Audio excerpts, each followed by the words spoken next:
What's going on, ladies and gentlemen, boys and girls? Welcome back to the channel. We're going to be continuing the Gods Unchained journey. And now, if you've been watching the other videos, we're a little bit trying to stay ahead of the game. Okay, we got to Solar Gold. We did our review of the economy because I wanted to upgrade the deck just a little bit more. So we were looking at Navik's teardown of the tokenomics inside Gods Unchained, just giving ourselves a little bit of feedback to make sure we're making some good decisions. But then on top of that, we've gone ahead and looked at some of the content creators as well, just to stay informed with the meta, trying to see what other people are thinking. And I actually came across a really interesting video. Stream Team, I believe he puts up weekly videos on the weekend ranked meta. And I was listening to his most recent YouTube video, and he came across a concept with the Aggro war deck that I really like. So he was talking about this rush deck that I'm going to go ahead and show you now, specifically focusing on the Out of Misery card here. Okay, so this is pretty much the deck that he constructed. I went ahead and I made one tweak to it to include Odie instead of the Raid Revelier. I believe that's how you say it. So that's the main change that I've made. But like listening through his commentary and getting some of the ideas behind the deck, I really like the concept of being able to outspeed other aggro decks, whether it's aggro deception or aggro war. So since I've been building this aggro deck up, I went ahead and I took this chance based on the other homework we did from the previous video. I picked up the Out of Misery cards, which were pretty cheap. I picked up 2 Masters Tacticians to include those as well, and the Slay Master as well from the Winter Wonderland set, which was the most pricey card. I believe roughly right now it's in the $40 range. So this pushes in my investment into Gods Unchained to about $200, which of course I'm looking at as something that, hey, if it grows, great. If it doesn't, I'm okay with that. I'm enjoying going through and climbing the ranks and having fun with you guys. But this is going to be the deck that we're going to go ahead and give a shot today with our gameplay, so you get a little bit to see a little bit of it in action. Oh, other note, I did also purchase some encumbered looters, which I am thoroughly enjoying. So if you enjoy the content, go ahead and hit the like button and leave us a subscribe here on YouTube. Major shout out to Stream Teams for his help, and we're gonna see this deck in action. Let's do it. All right, ladies and gentlemen, as we're queuing up, just a little bit more commentary about the deck before we get into it. So the main purpose of the deck, the main objective, is to get out of misery into our hand, and we're going to want to go ahead and use it early, okay? The main goal, again, is that we want to get that empowered creature on the board as soon as possible. If we're facing an aggro deck, it's going to be very difficult for them to deal with it, or they're going to have to expend some big resources to be able to get past that 3/3 bonus. On top of that, we have some really good targets. The Encumbered Looter would be one. The Axe Woman would be another one that we can kill early game to be able to go ahead and get advantage. And look at this. We already got the draw. We got Looter in our hand. We got the Axe Woman in our hand. We can go ahead and search our hand for Out of Misery.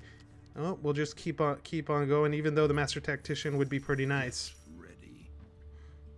And there it is, out of its misery. Okay, so we're gonna go ahead and put the Looter on the board. Remember, 2/1, right? So the benefits here is that once we use Out of its misery, not only are we gonna get the draw after effect from the Encumbered Looter, whatever card that we get past from the Out of its misery spell card is gonna be empowered.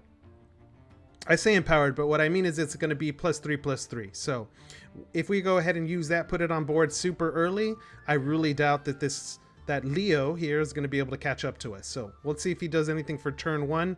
But so far for me, I'm really enjoying this opening hand. Okay, he passed. So, all right, and we got Slay Master Valka in the hand. We have our win condition.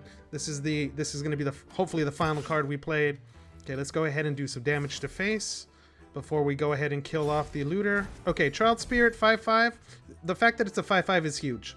I think I'm going to go ahead and get a different minion on the board right now so that I can go ahead and you also get the benefits of Child Spirit's +1 to health. I guess it really doesn't matter here because he's going to go ahead and take it off the board. But that's fine. No minions on his side of the board. I'm happy with this.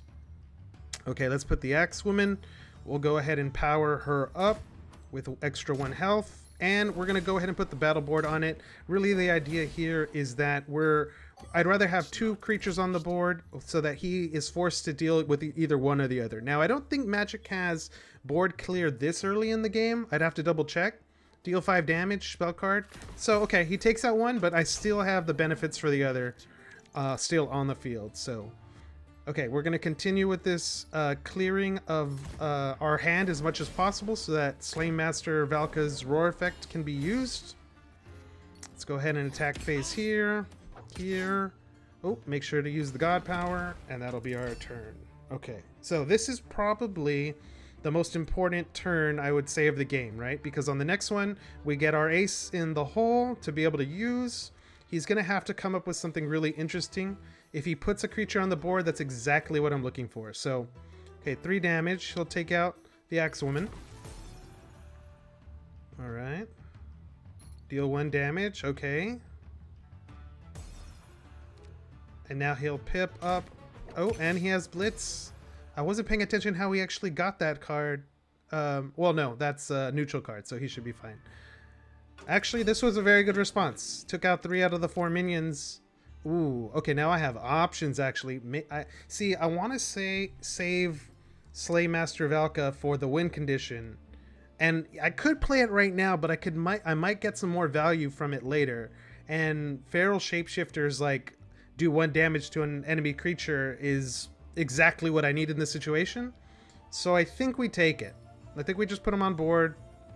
Keep Valka in our hand in case he makes another move here in a few minutes. Alright. Okay, we've got to make sure that we got to check the Sanctum. We did not do that, so error on my part. But Leo only has 1 favor, so he's really not threatening taking a card that we would need. So I'm okay with waiting another turn to get some more information. We got the Rune of Strength or the Rune of Fires. More than likely going to be one of our 2 targets. Probably the Rune of Strength, I would say.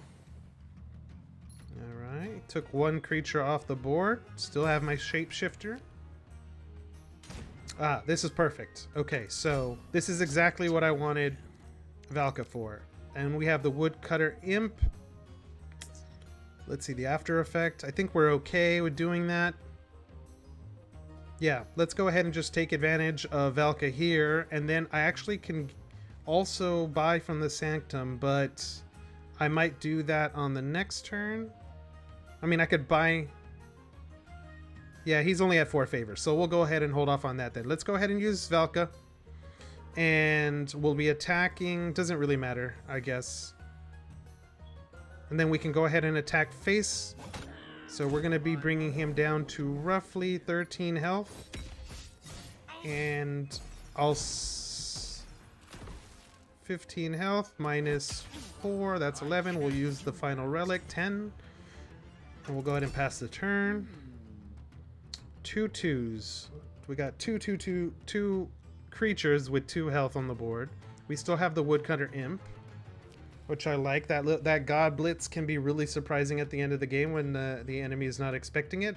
But I don't know what Leo can do here. It really does seem like this is pretty much game over. Okay, he's going to go ahead and protect himself. He's going to deal 3 damage. Okay, he's going to use that on Valka. Alright, we have options here. Ooh, okay. I don't really need frontline right now. I don't really need it. I would say let's go ahead and get the Rune of Strength out on the field. We could use it to empower, and we can God Rush with the Woodcutter Imp. I keep saying empowered, apologies. Still, the lingo is still going with me. We're going to go ahead and give the Shapeshifter a 2/2 here.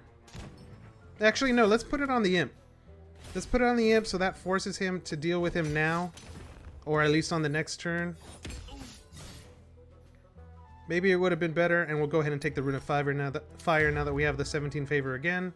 So pretty much this should be GG, because he's not going to survive another round unless he has some way to heal. Or he can, yeah, even if he does that, it's still GG. So even if he clears the board. And there it is, ladies and gentlemen. We got our very first disconnect with the brand new deck. Leo, thank you very much for trying and helping us create the content. But regardless, while the ticker times down, thank you all so much for checking out and hanging out with me on the channel. Do me a favor, hit the like button, give us a subscribe.